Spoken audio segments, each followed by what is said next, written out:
area itself going on from the arena, the two arenas, main and secondary, and going down, camping, camping, camping, camping. 4 lots. Main car park is number 6, and a reserve car park is this area here, number 9, and this part over here. Now that's basically it. And we've divided this into 2 sections. We've divided it into the festival site itself, and Chief Superintendent Bullman's in charge of that. And we've taken the other section as an outside operation being run from the school in Bardney. This has become virtually a military operation. And I think if such organisation had gone into those in the past, they wouldn't have had the troubles that they did. One of the main complaints at other festivals seems to be that a very large number of people get in without paying. Yes, how are you going to stop this?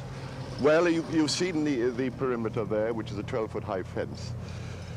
We have got, and we will be for 24 hours, patrolling with champs and Land Rovers 24 hours a day.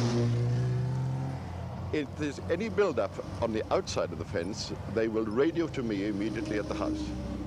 In addition to that, on the inside of the perimeter, the inside of the fencing, that is, we are setting up a vast number of security points, all of which will be manned by a number of men who will be patrolling that inside perimeter and indeed walking about amongst the youngsters that are coming here, all of whom are in touch with me either by field telephone or by radio. In addition to that, we are also patrolling the outside areas, the camping and the parking sites. And again, those are linked with me by field telephone and radio. We have in reserve a body of men that at any one time, let's assume that in some part they do force the screen, then we have at the drop of a hat, we've got sufficient men to go to that spot and clean it up.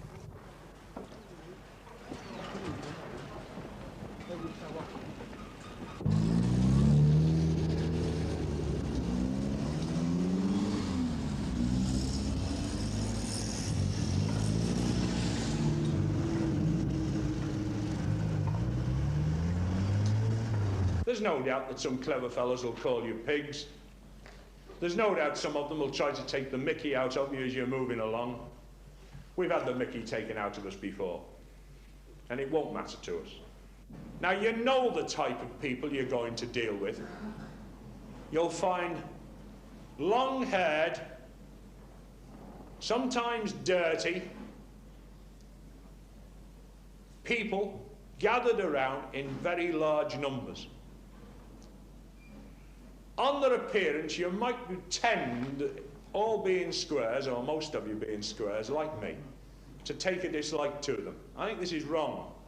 Because from our experience with the last festival, and I'm sure it's going to be the same as this one, that 95% of them are going to be coming along for a reasonably quiet and peaceful weekend, apart from the noise of the pop music, that is, of course. How sure are you that all the facilities you're providing are going to be sufficient?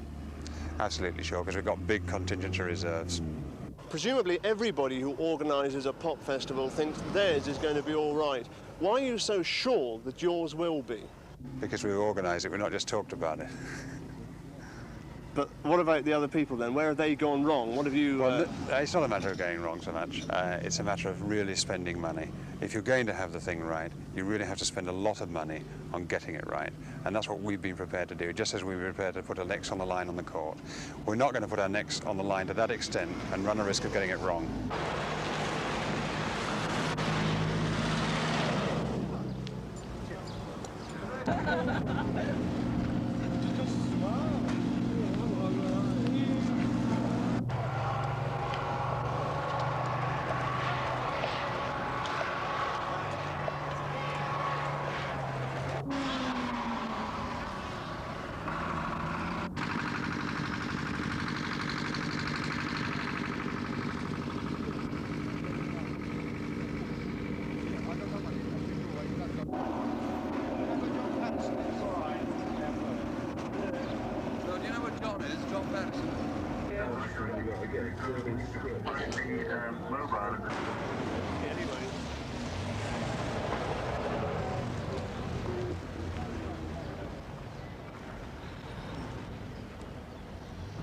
Mr. McLaughlin, what are the main problems facing the police on the festival? Well, I think the main problems are those of numbers. We're not absolutely certain, I don't think anybody is, how many people are going to come to the festival. Problems of traffic, problems of sightseers, and our own internal problems, of course, of administration and administering for fairly large numbers of police officers.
That's carry on for 2, carry on for 3, will you try again on carry on for 2, carry on for 1 out?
Checked over this area, which is the main arena. That's the stage there, super. Yeah, that's true.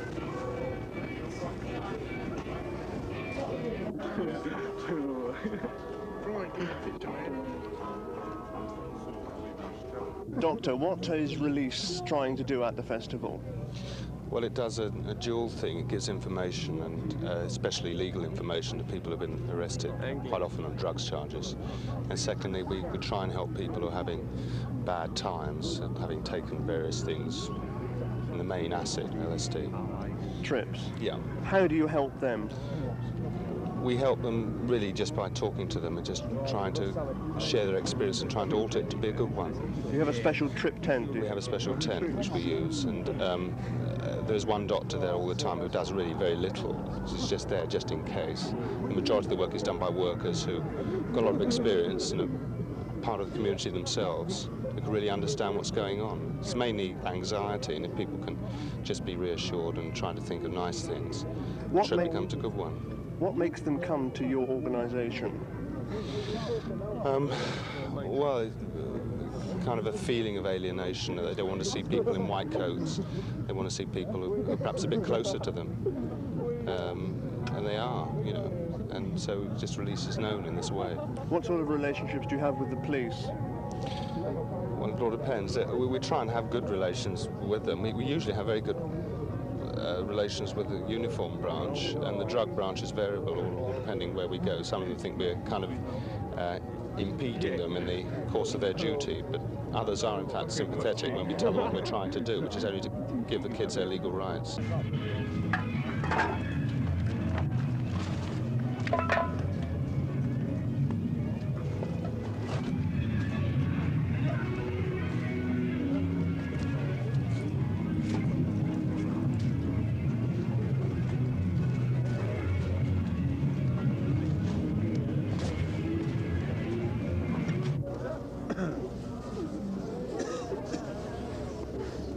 Sounds. They need some more messages.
Lemonade, 5 flavours, best in the world.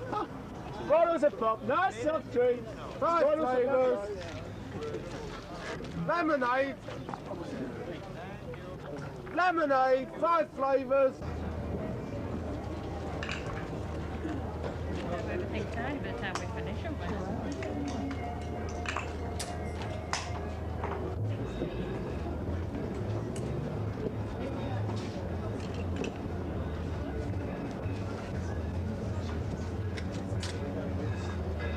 Doctor, how busy have you been? Well, we've been very busy. We've seen about 700 cases over the 3 days so far. The major problems occurred last night and the day before. The 2 bad burns. They built a haystack, and somebody was in the haystack, and then the other man rushed in to get her out. And they had very bad burns of the arm and back. We've shifted those off to hospital. We've had 1 or 2 deliveries, confinements, which haven't actually taken place here. Where are they taking place? They're taken actually outside the arena and been taken straight off to the camp. Well, were their babies actually born without anyone in attendance, any doctors? Well, I think the policemen were in attendance. There are also quite a lot of people getting very bad lacerations across their hand, climbing over the fence, which is quite sharp at the top, and where it had just leaned a bit, they'd done some quite bad lacerations there. A lot of cuts and scratches. The worst one probably was a photographer, in fact. He was on the scaffolding and fell and did a very bad injury to his pelvis, and but he's all right. And what about drugs? Well, you know, I'm absolutely amazed, really, at the infrequency of it. We have hardly had any cases at all. The release organisation next door, they've had very few too. When you consider 35,000 a day, perhaps 10 or 15 cases of addicts who can actually migrate to a scene such as this, it's a very, very small percentage of the total numbers in attendance.